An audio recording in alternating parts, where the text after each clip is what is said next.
Now, I'm just gonna get this out of the way now before you even have a chance to ask. No, it is absolutely unfair to compare Sheldon's situation to Clark's. Because as I'm about to explain, Clark and Sheldon's ideals are on the complete opposite ends of the spectrum from each other. How? Well, one was created by two individuals who actually experienced it. The other was created by Mark Millar.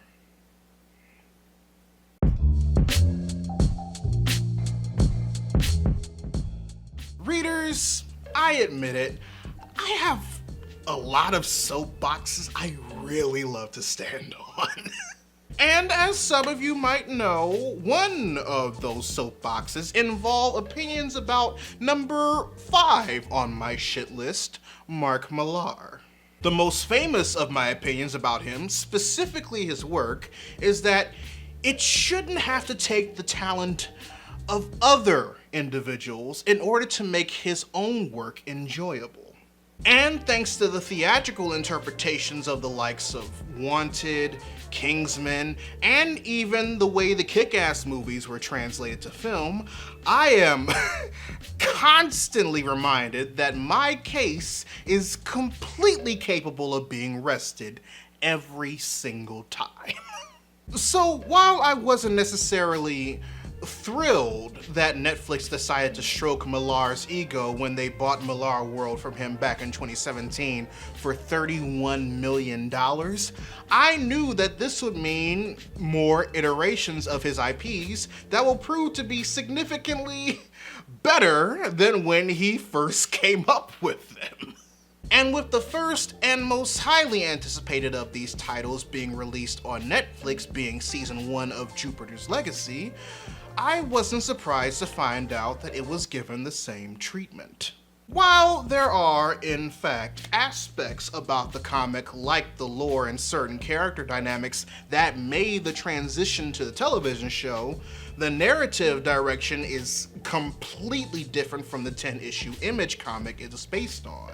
And while the conflict and critique of superheroes upholding a no killing or political involvement policy are a couple of the plot points that survives its comic to television transition, it's handled in a way that allows us to better explore the mindset of the in-universe character that not only created the code, but is absolutely disassociated with how the world has changed in ways that allows other characters to bring his willingness to uphold it into question.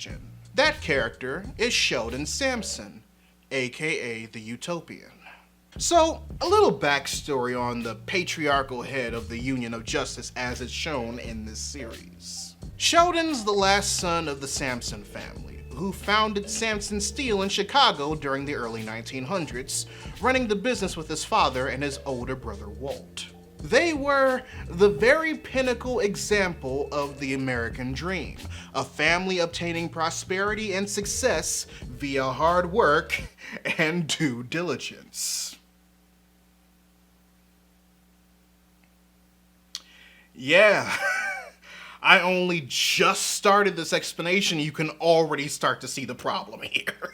They were just about to start expanding in 1929 with Sheldon's hope that by creating more jobs across the nation, he'd do his part to give other citizens the same chance at the American dream that his family had.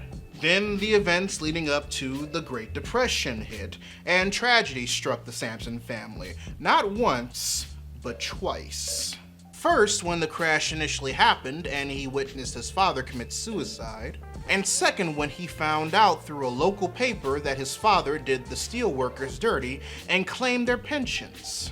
Combine that with the fact that the board decided to close up shop for a few months in order to save money, and now we have a Sheldon that's not only let down by the actions of his father, but also has the burden of dealing with his sins. Soon after, Sheldon is haunted by visions of his father, accompanied by an island beckoning himself and 5 others to discover something amazing on it. Those individuals are his brother Walt, Claire, the woman who wrote the expose piece on his father after his death, his best friend George, Fitz, a worker at the steel mill that was laid off thanks to the combination of the Depression and the actions of Sheldon's father, and Richard, a doctor who survived the sinking of a ship caught in the storm heading to the island that Sheldon's expedition was able to save. They pass the island's tests and are granted superhuman abilities, immediately using them to do good across the country as the Union of Justice. Sheldon takes the leader position as the Utopian, Claire becomes Lady Liberty, Walt becomes the telepath Brainwave, George becomes Skyfox, Richard becomes Bluebolt, and Fitz becomes the Flare. And along with superpowers, another gift the island gives them is an extended lifespan that allows them to age slower than normal humans.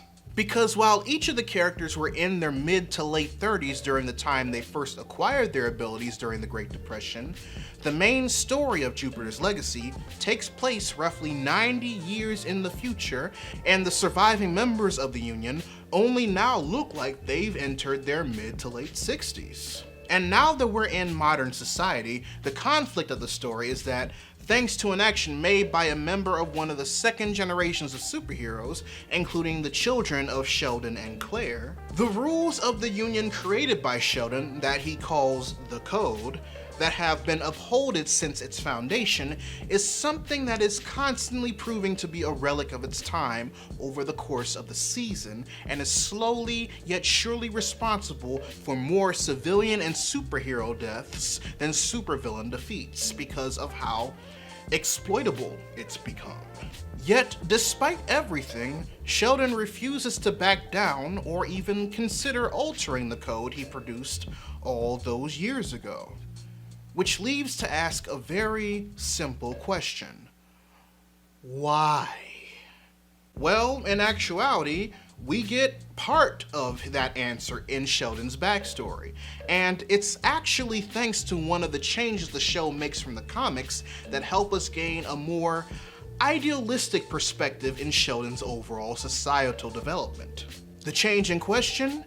Changing the race of Samson steel worker Fitz, aka the Flare, from a white man to a black one. Now, I understand part of the reasoning for Fitz's race change when it comes to what the show was aiming to inform us about Sheldon. The emphasis of this portion of their lives taking place in Chicago in the late 1920s implies that Sheldon, like the other white members of the Union, is a Yankee, a white northerner who says that they see African Americans as equals and condone the Confederate South's practice of slavery. By making Fitz and his family black when we're introduced to them as steel workers he doesn't mind shooting the shit with as if they were the same skin color as his own, it's supposed to help reflect the aspect of Sheldon's beliefs that the American dream is accessible to anybody, no matter their ethnicity. But the side effect of doing so, other than producing imagery of recently laid off black workers protecting their white boss from their fellow laid off co-workers that does not sit right with me, is that it only further factors into the root of Sheldon's delusion of how America needs to make sense to him, thanks to a system he's been benefiting from without knowing it was initially designed with him in mind. You see, along with that underlying aspect of Sheldon's mindset reflecting that of a 1920s white northerner who, as far as we're aware, treats people of other ethnicities as equals, both his way of life and his view of the world also reflects that of an individual heavily influenced by the early ideals of capitalism. You know, back when the illusion of it was at its prime. The thing about Sheldon, though, is that his mindset regarding how America worked has, and still is, a very naive one. He sought to expand Samson Steel to produce more jobs and give others a chance at the American dream because he genuinely believes that the way things were set up that allowed his family to build what they were able to create with the company are the ideal. And as you can imagine, that's when white privilege, unbeknownst to him, comes into play. Because while Sheldon isn't racist, his belief in how capitalism is interwoven in the American dream keeps him blind to the struggles of how the now black Fitz has to combat an economic system that can easily be manipulated and adjusted to keep him from having the same opportunities to participate in Sheldon's ideal America, even while living outside of the grasp of Jim Crow. Sheldon's philosophy and ideology, especially after becoming the Utopian, is a mixture of blind faith, dedication, and reliance on a multitude of gears that prove to him that the system can work for everyone because his lineage is the product of it, not realizing that there's a reason why the system worked for his lineage in the first place. Which is why I think the therapist episode is not only the most important episode of the season, but is also my favorite one. First of all, I love the reveal that Sheldon's therapist is also one of the most dangerous villains he's ever fought. It's an amazing concept. But what's just as impressive is that it analyzes not just the societal reasoning for why Sheldon's code is important to him, but also how it mixes into the trauma he experienced leading up to him becoming the Utopian. Yes, Sheldon won the American Dream lottery. He's a white man who greatly benefited from how capitalism molded corporations from 1920 to 1929, seeing it as the tried and true way for the country as a result. And because he's a white northerner from that time period, he genuinely believes that because the way things are established in the country, that anyone, not just the likes of himself, can achieve this level of success. So when the market crashes, so does his depiction of things. His father commits suicide, and he feels guilty that he couldn't stop him considering how close he was. Claire publishes what he thought was a smear piece that not only reflected negatively on his father, despite finding out that every word of it, to his dismay, was true, but also on the economic and political system he's been brought up to believe is the best in the world because of how things worked out for him and his own. So when he's able to convince Walt, George, Claire, and the others to join him on this expedition in order to find the island and they're given these amazing powers, he sees this as an opportunity to do better by not just the country, but to himself. But because he's still living under the idealism of a 1920s white man who was blissfully ignorant to the fact that the way the country is ran isn't the ideal that it should be for everyone because things worked out well for him once upon a time, the code reflects exactly that. A way of life that works for him and his own, but not necessarily that of the rest of the world it directly impacts. Just like capitalism has been perverted and exploited way past its initial intention back in Sheldon's heyday, so has the code by multiple villains and heroes even of various degrees in the show and what I assume is the comic.